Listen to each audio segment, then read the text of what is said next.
Okay, let me tell you what's going on. I wanted to tell you this yesterday, but since I've gotten all these shots from the doctor, it's affecting my brain. It's hard for me to concentrate. It's hard for me to think. But I got bit by a dog. It's been about 3 days now. Tomorrow it will be 3 days. It's my next door neighbor's dog. I don't know which one bit me because it was at nighttime. And I'm going to say she because I think it was the female dog that bit me. But I'm not sure because it was at nighttime and they all push each other, you know, either because I feed them or for my affection to pet them. And so, but I had fed the dog in a container and I squeezed the container. And when I squeeze the container, it's kind of like this. It's like I hold the container like this, but then I hold the container like this and my thumb is in the way, but it's more like that. And when the dog was eating, it accidentally bit my finger. So I don't think it was out of aggression, but I wound up contacting a 24-hour nurse thing with the hospital that I normally go to. And she's like, you need to go to the emergency room. I'm like, well, can't I just wait till tomorrow and go to my primary doctor? She's like, you need to go to the emergency room. I'm like, well, as far as rabies are concerned, if the dog even has rabies, I don't think there's a big deal between getting the shot in 1 or 2 hours or 3 or 4 hours or 8 hours later. As long as I get the shot, I think it's within 2 days, the vaccine. So, I go to the emergency room. I'll show you here in a minute what it looks like, the bite. So I go to the emergency room, and I tell them what had conspired, and right away they're not friendly with me. She's just like, well, is the dog... She goes, you shouldn't have been feeding the dog. I'm like, please don't talk to me like I'm a child. What I shoulda, coulda, did, and woulda did has nothing to do with that. You know what I'm saying? It's like if someone tells you, I've overdosed on drugs, can you help me? You can tell them later, by the way, you shouldn't be doing drugs. But right now, you just help them. They don't want to hear, there's a time and a place for everything in life, I mean, just let's say your kid, right, is at the zoo, and they climb over a fence, and they fall and bust their head open. Are you going to yell at your kid and say, well, you shouldn't have climbed over the fence? Of course, that's something that my parents would do. Because there was situations where, yeah, they would get on to me. No, you help your kid, you address the situation, and then you tell them, by the way, there's a time and a place for everything. And that's a child. I mean, I'm an adult. Don't you think I'm an adult? Don't you think I know better? Okay? So anyway, she was like, why'd you feed the dogs? You shouldn't be feeding the dogs. I'm like, it's neither here nor there. They've already bit me. Can we address the topic at hand? She's like, well, do they have their vaccines? I said, I don't know. She goes, you didn't go over there and find out? I'm like, it was 2:30 in the morning, 1:30, 2:30 in the morning when I got bit. I was like, the people are asleep. She goes, well, I would have woke them up. I'm like, well, it wasn't like their dog, maybe I should have woke them up. But even if I would have woke them up, the people next door to me speak very poor English. I barely understand them. They barely understand me. I could just see it now if I say, do they have their shots? And then let's say the guy says, shots? Okay, yeah, amigo, yeah. Okay, well, what does that mean? You know what I'm saying? Unless I get a definite answer of yes or no, it's kind of a waste of my time and to upset my neighbors to wake them up if I'm not going to get a proper answer anyway. So I said, well, maybe I should call the police. And she goes, well, instead of calling the police, you should still went over there. I'm like, I don't believe she's talking to me like this. So anyway, she goes, well, it's going to be a while because this is not a dire emergency. I was like, and she goes, you could have waited till tomorrow to see your primary doctor. I'm like, your nurse that works for your hospital told me to come ASAP to the emergency room. She goes, well, you didn't have to follow medical advice, now did you? She goes, because you're going to be here a long time. I said, but there's only 3 people in front of me. It should be going quick. She goes, but you're not an emergency.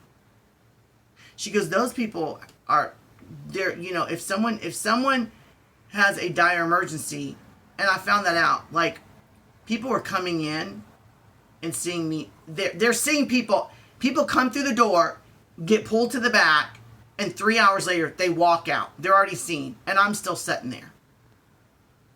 So what she said is right. I'm not a dire emergency. Wait till you find out what my future holds for me. I got to go back 4 more times. Back to the emergency room. And because it's not an emergency, I'm just going to have to wait. And when I left the emergency room, when I got there, there was 3 people in front of me. I left the emergency room around 12:30 in the afternoon. I got there around 3 or 4 in the morning. I didn't leave until 12:30 in the afternoon. When I left, the entire emergency room was full. So I'm thinking, what would happen if I walk in now? Knowing all these people probably need care quicker than I do. I'll probably be sitting here 20 hours. I did talk to a guy that was there while I was waiting. He told me a few weeks ago he was there and he waited 20 hours. 20 hours. 20 hours before he saw a doctor. Can you believe that? 20 hours? So, they finally pulled me to the back, and I'm in this tiny, I feel like I was in the military. They're like, everyone line up. I'm like very militarian. She goes, everyone line up. I'm like, oh, brother. Like, I don't know, this is so military. And she's like, one by one, you here, you here, you here. And it was this tiny, and when I say this, I'm not exaggerating. It was a tiny room. And there was curtains that was connected to the ceiling. Like 3 here. It was 3 on one wall and 2 on the other. So a total of 5. When they closed the curtains, the curtains are like right in front of me. Like you have no room. You're sitting in this little chair and the curtains are like, I mean, I literally like could go, like I would put my hand like this far out and I would touch the curtain. That is how small the room is. Which is perfectly fine, but then the doctors come in. And I can hear the doctor talking to this patient on the right, this patient on my left, a patient over there, and it's loud. So when my doctor finally comes in, they're still talking, and I'm trying to talk to him, and I can barely hear him, and I'm trying to tell him what happened, and I'm like, sir, I can't even think. It's hard for me to talk, because I'm hearing all this, like, 360 degree, you know, whatever you want to call it. Well, it wasn't 360 degree because there's no one behind me. I was against the wall. But, like, you see what I'm saying? Like, it was all around me this way. All this stuff. And I'm like, I couldn't even think. But I told him what had conspired. Also, while I was waiting on the doctor, I did call the police. They did send someone out there. The police called me back. Could barely understand him, too, because he was ruffling papers. And it's not like he was eating. And I'm like, sir, I'm not trying to be rude. I was like, but I don't understand you. I was like, you're doing all this ruffling of paperwork, and it sounds like you're eating. So, but he did tell me, customer service, like I've said this before on the show, customer service is shit. So, he told me, he was like, I did talk to your neighbors. Those dogs haven't not only not gotten the rabies vaccine, they've never gotten a shot in their entire life. All of them. And there's like 10 of them. I'm like, well, I'm not surprised.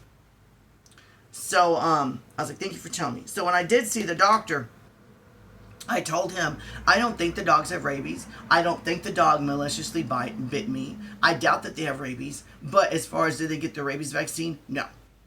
They haven't gotten any vaccine. So he was like, well, they didn't seem like they had rabies. He was like, I'll get back to you on that.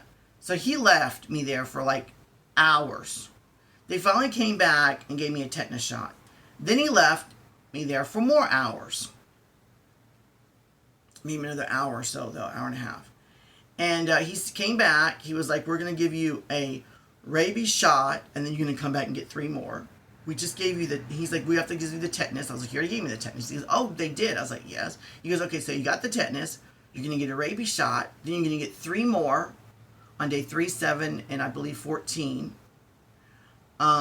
He said, and then on top of all that, we're also going to give you a rabies hemoglobin. And we're going to have to stick that where you were bit. I'm like, you're going to stick it where I got bit? I was like, that's going to fucking hurt. He goes, well, and actually, we can't give it to you all in that area. We're going to have to put as most as we can, and then to put the remainder in your arm where you get the tetanus shot and in your buttock. I was like, so I'm going to get a tetanus shot. Then I'm going to get another shot on my finger. That same shot I'm also going to get in my butt. I'm also going to get it here. Plus the rabies shot. I was like, that's a lot of shots. What I wound up getting was a tetanus shot. The hemoglobin where I got bit, which I'm going to show you where it's at. It was above my thigh. I'm sorry, above my butt. In my fat of my butt. So I got 2 back there. And then another 2 of the same thing in my arm, plus the tetanus, plus the rabies shot in this arm. So rabies shot, tetanus shot, 2 of the hemoglobin, another hemoglobin in my finger, 1 hemoglobin above my fatty butt, and another hemoglobin in my fatty butt. So, and since I've gotten all these, I feel like I have COVID all over again. Because COVID made me like really tired and run down and body aches, like I got the flu, and that's what I feel like. I'm not saying I got COVID, but that's what it feels like. So, the crazy thing too is, as he said he was going to order from the pharmacy the vaccine and the hemoglobin. I kid you not. After he had said that, and I got my tetanus, I waited and waited and waited and waited and waited. And I had a doctor tell me a long time ago, my primary doctor, because I had waited on her sometimes for like a long time, and I'm like, what's taking so long? And I remember one time I waited, and my doctor went to lunch and came back, and I was still waiting. One time I waited, and they had closed down the clinic, and they're like, why are you still in here? I'm like, I haven't seen the doctor yet. They're like, yes, you have. I'm like, no, I didn't. They're like, well, we're closed. She already went home for the day. I'm like, so my doctor told me, anytime you wait a long period of time, you need to speak up. When you speak up, they're rude to you. They're rude to you. After he had told me that I was going to get my shots, it was like 2 hours later, I still got my shots. So I left the room, and I saw a doctor standing there. I said, excuse me, and I'm not rude at all. I said, excuse me, I'm sorry to bother you. I said, but is it maybe possible y'all, maybe forgot about me? No, we know he said, we know good and well that you're in the room. He was like, you're just going to have to wait because we're busy. I'm like, okay, that's fine. I said, but that's all I'm waiting on is the vaccine. You've already been seen? Yeah, I've already been seen. But you're just waiting on a vaccine. Yeah. You see what I'm saying?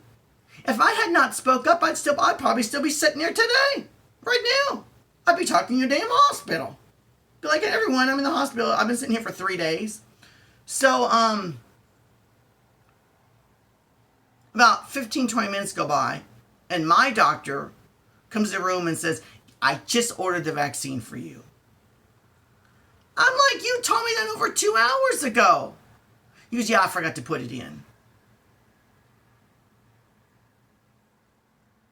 Of course, I'm freezing. I told them that I'm freezing. No one offers me a blanket. But the person next to me and the other people in the room are treated like gold. Like gold. The nurse keeps coming back, asking for water, for juice. Are they hungry? Do you want a blanket? And I'm just fucking sitting there as usual. All this shit always happens to me. All the fucking time. It's as if I turn into some ghost. Because I'll tell you what happened. I don't know if I told you what happened at there's a restaurant, a Mexican restaurant called El Chico. That's another story. Wait till you hear what happened to me on that. So finally I speak up. I said, ma'am, I was like, do y'all have blankets? She goes, yeah. She goes, you can get one. I was like, I'll get you one. I was like, because no one told me. I said, I'm cold.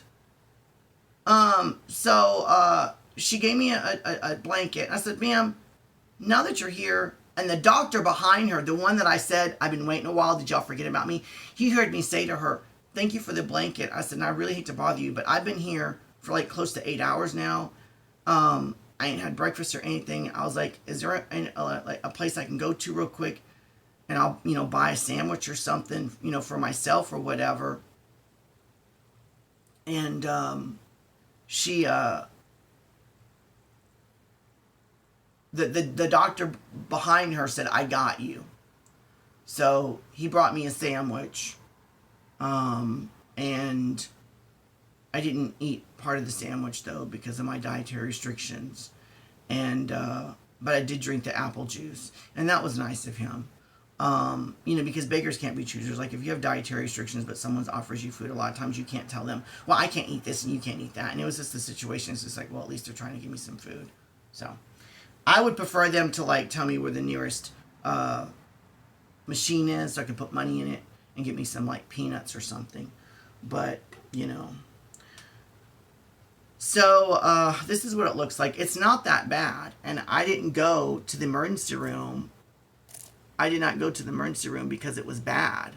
But she bit me there and there, the two places, there and there. This part was bleeding pretty bad though when she bit me.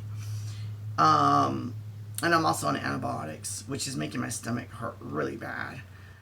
I mean, and I only took a half one because I was scared. And oh my God, it'll make me sick. And see, I'm sweating again. I've been sweating on and off. But yeah, I'm trying to think what else. Oh, so I don't want to go back to the emergency room because I'm supposed to go tomorrow around 3 or 4 in the morning. Because again, if I went at 3 or 4 in the morning and there's 3 people in front of me, but by 12 noon, the whole place was filled. And they also told me, they're like, we can't make any guarantees to you. But on average, if you come at 3 o'clock in the morning, there's not going to be people here. But if you come at 12 noon or 10:30 in the morning or 3 o'clock in the afternoon or 5 p.m., like normal hours that people are awake, it's probably going to be busy. But when you come during hours that people are like, I'm too tired of emergency room, I'll just go to bed. Better average. So I don't want to go back 3 more times and have to wait again. They won't let me make an appointment. The clinic around here doesn't have the vaccine. They told me to go to the health department. The health department said they'd have to order it, and it's $600 per shot, and I need 3 more. Well, my insurance is paying for this, so why would I do that? But I do not look forward to going back to the emergency room and sitting 8 or 10 hours. So the animal control came by yesterday, and she got on to me too. She goes, we shouldn't have been feeding the dogs. I'm like, I understand that. She goes, that's probably why they bit you. Like, just really not too friendly. I was like, ma'am, I'm not a child. I'm going on 50 years old. I was a lot older than her. She looked like she was in her early 30s. I'm going on 50. I was like, ma'am, you don't need to talk to me that way. I said, I understand. I was like, but what's important right now is not, why did you feed the dog? You shouldn't be doing that. Why did you do that? And on and on and on and on and on. I said, I need the prudent questions answered. I said, are you going to quarantine the dog or dogs? Yes or no? And how does that correspond with my vaccine? For an example, are you going to quarantine the dogs? How are you going to quarantine the dogs? Where are you going to quarantine the dogs? And can I get the status on that quarantine? Because if you quarantine the dogs and they don't show signs of having rabies, as in foaming at the mouth, being violent, or just flat out dying or killing each other off, or acting weird, etc., then there's probably a high chance that they don't even have rabies to begin with. Which means if they don't have rabies, then I think it would be stupid for me to continue to get rabies vaccines, because the chances of me getting bit another time by another animal that has rabies in the next year, not lifetime, because the vaccine only lasts a year, or about that long, is very minute. Now, someone could say, well, just go and keep getting the vaccine so that way in the future if you get bit. Well, if I get bit in 3 years from now, guess what? I'm going to have to get the rabies vaccine again anyway. It only stays, I believe, a year or maybe 2. And what is the chances of me going out and getting bit by some wild dog with rabies? So, I did talk to a nurse practitioner at the local clinic of the hospital that I normally go to. She wasn't friendly with me either. But I can't go to the clinic and I can go to the clinic and get a rabies vaccine. They don't have it. And the city said that they're short on rabies vaccines. I was like, why? Like, isn't that kind of important? So, I don't know. But yeah, I'm going to have to remind myself to give you the story about what happened at the Mexican restaurant where I had waited and never even got my food. That was crazy. That's what I'm saying. Weird stuff happens to me. I'm telling you, if I write a book, I can guarantee most people that would read my book would be like, there is no way Now, some of this stuff could happen to multiple people, like you know what I'm saying? Like, some of this happened to this person, but like all of this, it all happened to just you. I can understand this and this maybe happened to you, and this other stuff probably happened to someone else, and that other stuff happened to someone. But all that stuff happened to just one person in your life. They'd be like, maybe if you lived, 100 lives, but now I'd be like, and I would have to answer the question and be like, no, like, I wrote the book, and it's like, everything has happened to me, good, bad, strange, whatever, right? But I really don't want to say good because not much good has happened in my life. I mean, some good, but horrible, crazy, insane things have happened to me. So that's what I'm going through. I think I left out anything. I've showed you the bite. Yeah. So. And also they have to give their dogs, like they have so many days or whatever. I don't remember all the thing, but the lady at the shelter lady, the dog patrol, whatever. Animal control, she's like, it's required that all those dogs get a rabies vaccine. I was like, those people aren't going to pay for that. She goes, then we're going to take their dogs. I'm like, well, I mean, I'm not saying that's a good thing, but it's just like, if you cannot, I mean, what if their dog's got rabies and bit one of their kids? I mean, if you can't afford to have an animal, then don't have one. It's pretty simple. And if you can't afford to have one, then why do you have so many? You got 10 dogs. And they just had more puppies, so now they actually have more. Anyway, I'm out of here. Bye-bye. Have a good day. I'll try to.